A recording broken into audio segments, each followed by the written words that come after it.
ensonga gye tuliko ekyokulonda ekyo kijja nga secondary, ekintu ekikulu ennyo kye tuyimiriddeko okusingira ddala bwe butuuze. Ate obutuuze, omuntu omutuuze yakkirizibwa okukola ki?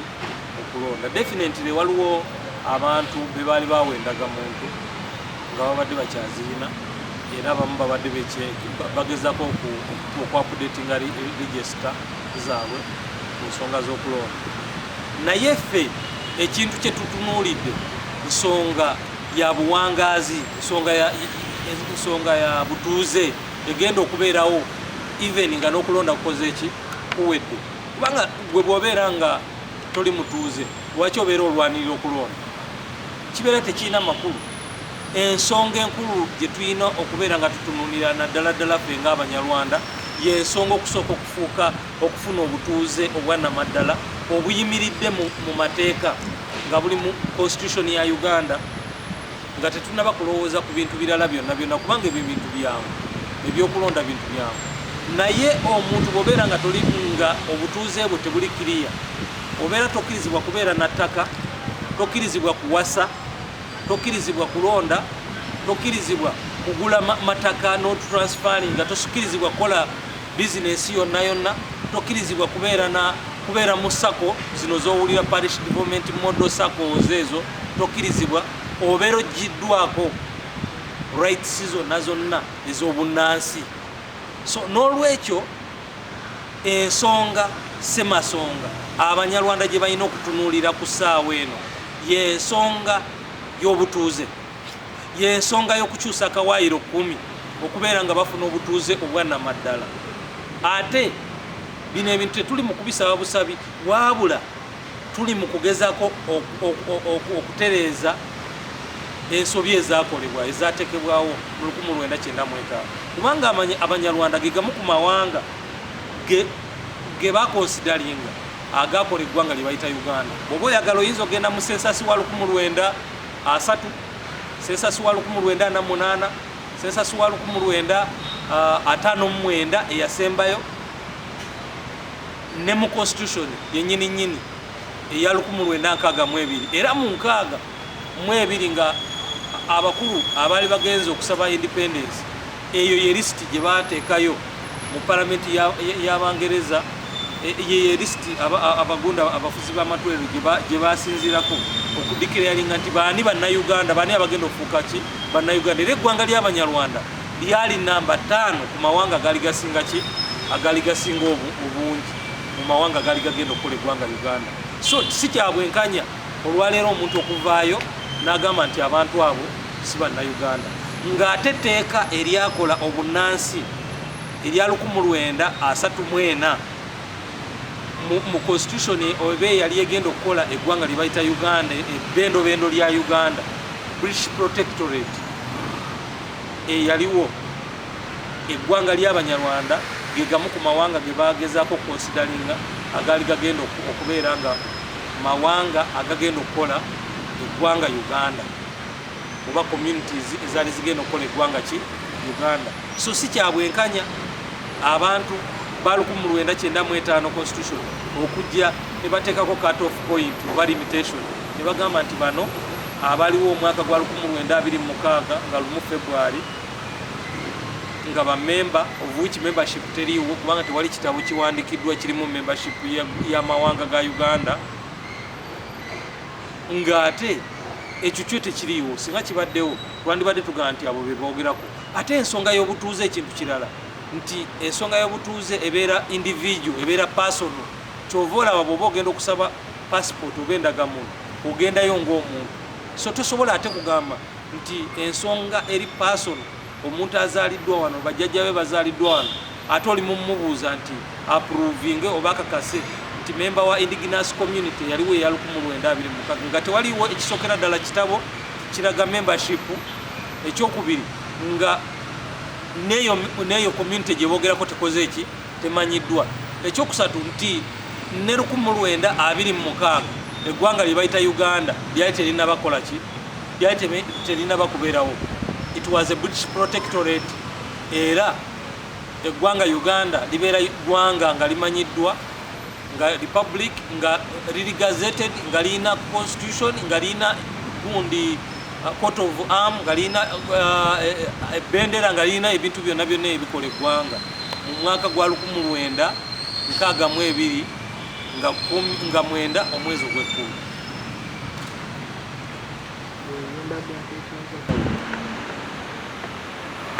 Okay. Zimwagala ntandikeko mungamba oti olirede. Nze ndi ready. Olirede, okay. Ensonga zetwayogerako luli nga 19 omwezi ogwa 12 nga tulonda olukiiko lw'abakulembeze b'Abanyarwanda mu ggwanga lyonna. Ensonga ezo zez'okulaba nga tukyusa akawaayiro 10 ka 1995 Constitution. Akawaayiro 10 ako ke kawaayiro akoogera ku butuuze bwa Uganda era nga ke kawaayiro akabadde kakugira Abanyarwanda n'amawanga amalala ge bayita roving community ne borderline ethnic tribes oba amawanga agali ku nsalo za Uganda n'amalala agatalina permanent settlement nga kingdoms ge gali affected mu nsonga y'obutuuze. So bwe twavaawo twalonkinga etteeka eryo era ne tubeera nga ennaku z'omwezi 26 twayita Abanyarwanda okuva ebule n'ebweya okubeera nga bajja ne basayininga ku proposed amendment bill okuwagira ekikolwa okukyusa akawaayiro ako.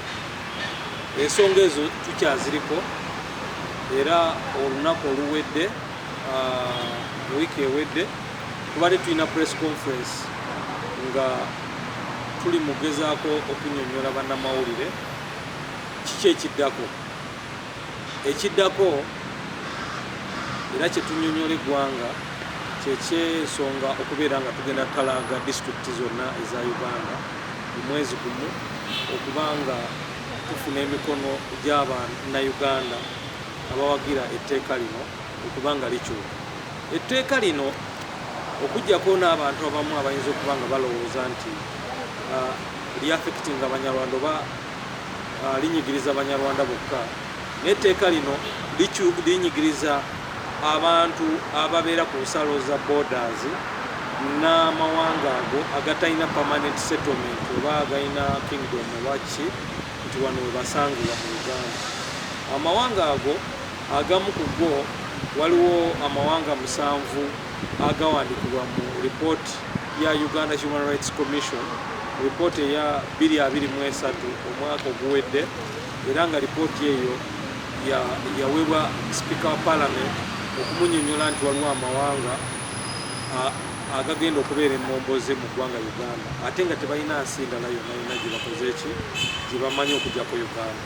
So n'olwekyo tuli mu kutalaaga disitulikiti zonna era tugenda kutandikira ku disitulikiti y'Emityana nga 21 bwe tuyise Abanyarwanda bonna n'emikwano gy'Abanyarwanda ne bapatana b'Abanyarwanda bonna okubeera nga bajja okusayininga mu kitabo ekinene ekigenda okubeera nga kiweebwa pulezidenti w'eggwanga okuba nga akyusa akawaayiro kano, kubanga akawaayiro kanyigiriza Bannayuganda, si Banyarwanda bokka wabula Abanyarwanda abantu bonna abatalina permanent settlement nga kingdoms nga etteeka ery'akawaayiro 10 bwe lyogera nga lyogera ku indigenous community.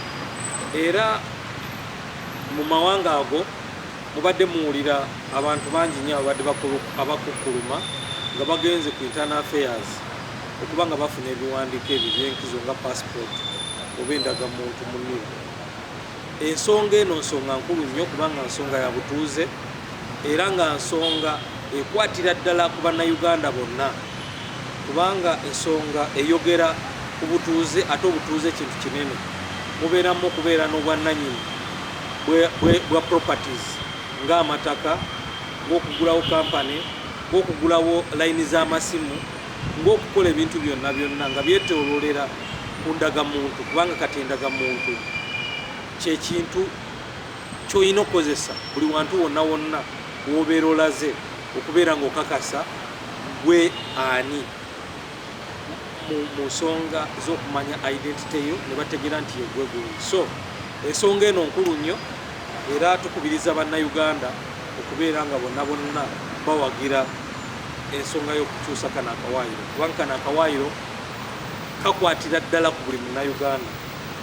Maybe kyenyinza okwogerako ku ggwanga ly'Abanyarwanda nti kyemuva muwulira nga kivuganya ku ggwanga ly'Abanyarwanda lwakuba nti Abanyarwanda bo bangi nnyo ababadde banyigirizibwa ku nsonga eno, nga bwe tuba twogedde ku population y'Abanyarwanda eyinza okuba nga esukka mu miliyoni 10. So you can imagine bwe baba bagenze ku immigration okuba nga banoonya ebiwandiiko bino ebyenkizo ne wabeerawo okubeera nga bataataaganyizibwa, outcry ejja kubeera ya waggulu nnyo.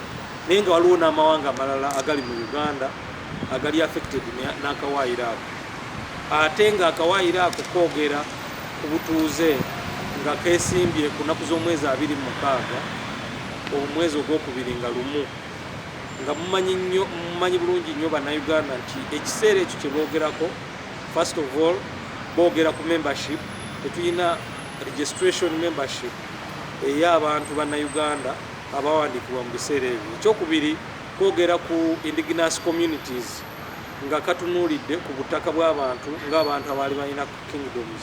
Naye ssemateeka eyakolebwa mu 1962 nga lumu nga 9 ogw'ekkumi okusinziira ku kubala abantu okwaliwo oba census ezaali zivuddewo 1948 1959, amawanga gonna gawandiikibwa agaali gagenda okukola, amawanga agaali gagenda okubeera amannansi mu ggwanga eryali genda okufuuka ki Uganda mu 1962.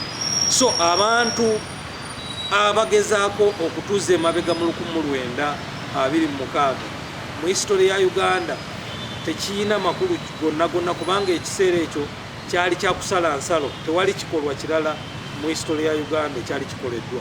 Obunnansi etteeka eryaboogerako lyaliwo mu 1934. Obunnansi bwayogerwako n'abafuzi b'amatwale nga bakozesa ekiwandiiko ekyali kikozesebwa okubeera nga kyogera ku bantu baani abaali bagenda okufuuka bannayuganda okubeera mu ggwanga Uganda.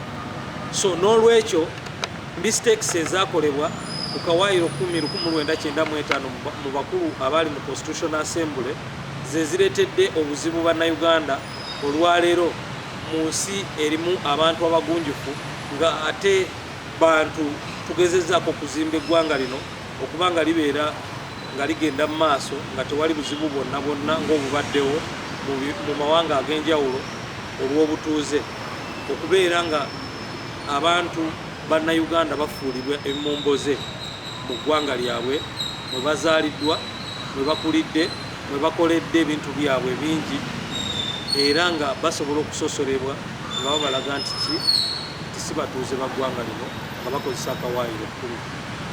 Kakati ku nteekateeka mulina enzikiriganya yonna gye mwatuuseeko okulaba nga mukirizibwa okukola omulimu ogwo, kubanga oli alaga maybe kyenyinza okwogera ensonga ezo yinza zibuuzayo kennyininyini, kubanga ensonga zetuliko ffe za Abanyarwanda, era ndowooza ekirungi oŋŋambye waliwo mu mbeera eyaliwo nti abantu bava ebule n'ebweya mu disitulikiti za Uganda zonna eza Uganda, era ne balonda obukulembeze obugenda okutambuza ensonga zino ku nsonga z'amateeka.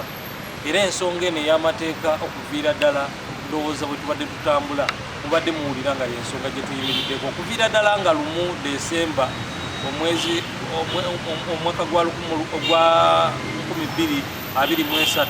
lwe twatandika ensonga eno, era okuviira ddala ekiseera ekyo tubadde tutalaaga ebitundu bya Uganda ebyenjawulo nga tugezaako kubasomesa bannayuganda Abanyarwanda wa ekizibu we kiri, kubanga abantu abangi bali tebamanyi wa obuzibu we buli.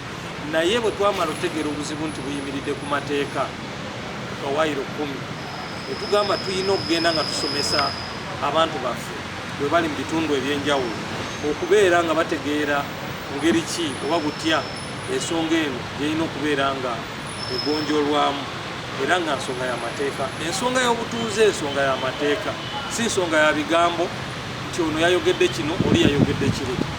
Era kyova olaba nga community yaffe ng'Abanyarwanda, Ugandan Banyarwanda Cultural Development Association ng'obukulembeze twanoonya abakenkufu mu nsonga z'amateeka, era nga babakenkufu mwe muli omukulu Honorable Dr. Mukasa Mbidde nga yakulembedde ttiimu eyo ey'amateeka okubeera ng'ensonga eno